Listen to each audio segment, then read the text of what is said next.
রাধে রাধে, নমস্কার বন্ধুরা। এখন আছি লেকটাউন মার্কেটে। বর্তমানে লেকটাউন মার্কেটের অবস্থা এই হচ্ছে। লেকটাউন মার্কেটের সামনের মন্দির, যেটা পুরনো থানার পাশে ছিল। মন্দিরের পাশ থেকে এরকম সব ভেঙে চুরে এখন কাজ চলছে পুনর্নির্মাণের জন্য। বর্তমানে লেকটাউন অবস্থা এরকম। এটা হচ্ছে লেকটাউন মার্কেটের পাশে যে পুরনো থানা ছিল, সেইটা সবই ভাঙাচোরা হবে।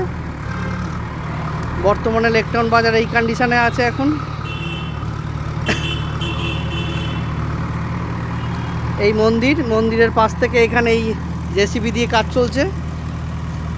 জেসিবি এসছে সমস্ত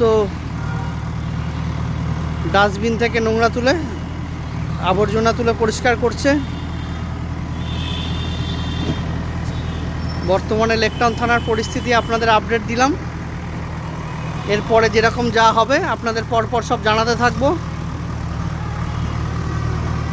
পুরনো বাজার ভেঙে নতুন করে করা হবে, সেই উদ্দেশ্যে এই কাজ হচ্ছে। এই মার্কেটের অবস্থা, এই কন্ডিশন। ভগবান রাধাকৃষ্ণের কাছে প্রার্থনা করব তাড়াতাড়ি মার্কেট পুনরায় ঠিকঠাকভাবে কাজকর্ম কমপ্লিট হয়ে চালু হয়ে যাক, যাতে সবাই আবার তাদের পুরনো দোকানে বসে তাদের ব্যবসা জীবিকা চালাতে পারে। ভিডিওটা এই মুহূর্তে অফ করলাম, পরে ভিডিওতে আবার দেখা হবে। রাধে রাধে।